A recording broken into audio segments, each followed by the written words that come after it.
Sendo assim, vamos supor, se a gente fosse montar aqui um Android aqui, a gente está montando uma pessoa atraente. Fora você acha que o lifestyle, como o cara começaria a se tornar atraente? Acho que o ponto número, igual eu falei, saber de tudo um pouquinho. Vou te falar que uma das coisas mais interessantes que eu percebi nos últimos tempos, eu peguei muita carona no meu ensino médio. Não sei se você conhece a história. Sim. Peguei muita carona. E quando eu pegava carona, era muito comum eu dar atenção para a pessoa que estava me dando carona. Isso é o mínimo que eu fazia. Então, eu escutava muita história e eu escutava muita gente. Pô, foi mais de 1.500 caronas. E então foram 1.500 histórias e várias cidades diferentes que a galera me dava carona. Então, sei lá, passava um caminhão, o cara é de Rondonópolis. Eu escutava sobre Rondonópolis.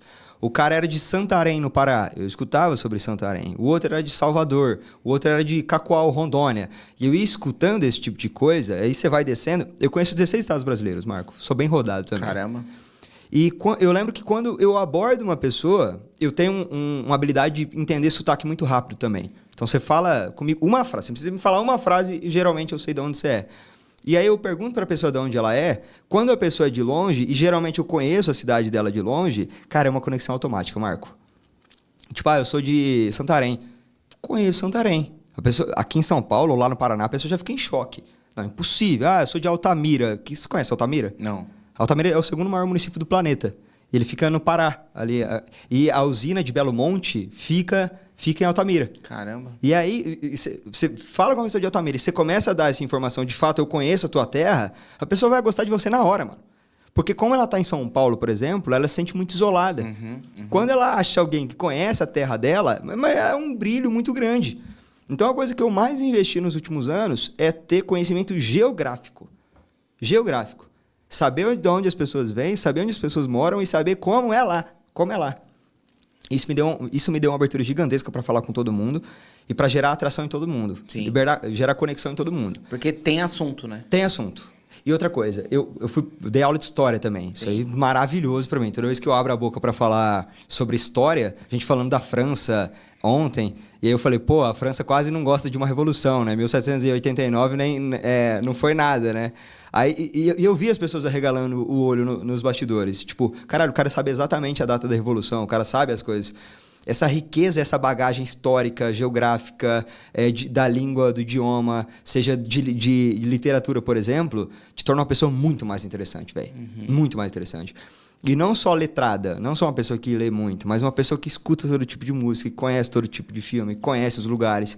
Cara, isso te dá uma bagagem, te deixa muito mais interessante. Sim. E quando eu não tinha dinheiro nenhum, eu não tinha liberdade nenhuma, foi o recurso que eu encontrei. Ter conhecimento geográfico e ter conhecimento de literatura, ter conhecimento de cultura mais... Eu não diria erudita, porque quem sou eu com 17 anos de idade estudando cultura erudita? Não tem como, né? Conhecimentos gerais. Conhecimentos gerais, velho. Até porque eu era vestibulando também, então eu adorava estudar de tudo um pouco. E eu percebi que eu estava me tornando um cara mais interessante. Essa pessoa que quer ser mais interessante, então ela precisa ter mais repertório, né? É aquela frase besta, né? Para você se tornar uma pessoa interessante, você tem que primeiro se tornar uma pessoa interessada. Interessada, é. E aí, interessada em conhecimentos gerais é muito massa, cara. E eu sempre soube que o meu conhecimento de comportamento humano era muito foda também. Então, a pessoa abria... Eu era tipo o Iron Man, sabe? A gente sempre brinca que o Iron Man, ele sempre enfia o Iron Man na conversa, né? Tipo, você trabalha com o quê? Trabalho com um caminhão. Cara, uma vez eu tava treinando pro Iron Man, aí passou um caminhão por mim. É tipo quem é crossfit e um vegano, é tipo né? isso. Você sabe como que você faz pra saber se uma pessoa faz crossfit ou é vegana? Não. Você não precisa, ela vai falar. Exatamente. Fica tranquilo. Ela vai falar. É isso mesmo, é isso mesmo. Tô brincando com os Iron Man, mas tipo, eu pensava muito isso, entendeu?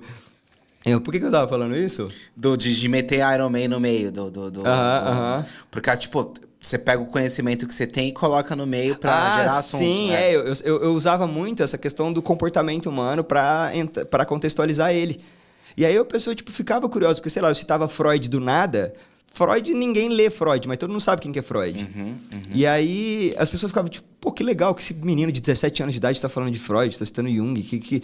E o que é mais legal, Marco, quando eu era vestibulando, eu gostava muito de estudar o contexto do cientista.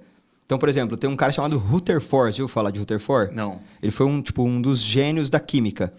E esse Rutherford, ele foi professor, e ele foi considerado um dos maiores professores da história da humanidade, porque 10 alunos dele ganharam o prêmio Nobel. 10 alunos dele. Então, tipo, ele reunia os caras mais fodas das universidades do mundo inteiro, lá na Inglaterra, e os caras começaram, tipo, a fazer descobertas muito fodas que resultaram em prêmio Nobel. Então, eu gostava de entender o contexto, porque na medida que a pessoa me falava uma coisa sobre química, eu enfiava o contexto da época. Pô, você sabe, por exemplo, o Dalton, sabe o Dalton do modelo atômico de Dalton? Sei. Dalton descobriu a doença do daltonismo, porque ele tinha daltonismo. Legal. Então ele não descobriu só o modelo atômico, ele também descobriu a doença daltonismo, por isso que chama daltonismo. Sim, então sim. a pessoa, tipo, fala de modelo atômico de Dalton, eu já encaixo, não sabia que foi ele que descobriu o daltonismo. É interessante essas informações, muito interessante, né, cara? É muito interessante. E eu sempre fui o cara que sabia que isso era interessante. Então eu gostava de estudar os bastidores das coisas também. Geralmente, cara... Poeta, via de regra, eram homens totalmente sedutores e problemáticos em relação à mulher. Via de regra no Brasil, os poetas da literatura brasileira eram uns caras extremamente sedutores e problemáticos em relação à mulher. E era muito comum na morte, no velório dos caras, tipo, ter muita mulher, ter muita viúva no velório. Porque, já tipo, vi isso em filmes. Já viu? Mano, e é muito curioso saber disso, porque você fala um poema, sei lá, o Escarro na Boca que Te Beija, eu sabia poema inteiro, tipo, eu sabia poema, sei até hoje, eu não vou ficar falando aqui, mas eu sei poema até hoje. E eu sabia também no contexto desses caras. Sim. Então, isso me dava uma riqueza e uma bagagem cultural interessante, mano. Eu era uma pessoa interessada por conhecimentos gerais, dos bastidores, conhecimentos gerais, e acabei me tornando uma pessoa interessante. Então, para os caras que estão, tipo, olhando, falando, pô, cara, mas eu sou pobre, Gui, eu não dei certo financeiramente. Pô, ainda dá para você se tornar uma pessoa interessante na medida que você se torna uma pessoa interessada. Entendeu? Se interessa por algo, né? Se interessa por algo, se interessa, tipo, por muita coisa e se interessa muito por uma coisa só. Porque no momento em que você abrir a boca para falar de uma coisa que você manja muito, a pessoa vai ouvir. Só que isso também, obviamente, vai depender da capacidade que você tem de encantar o conhecimento que você sabe. Eu posso muito bem manjar pra caralho de peixe, só que no momento que eu abro a boca para falar de peixe, eu me comunico muito mal. E aí parece que o que eu sei de peixe é chato. Agora, se eu consigo romantizar o meu conhecimento sobre peixe, parece que peixe é a coisa mais legal do planeta.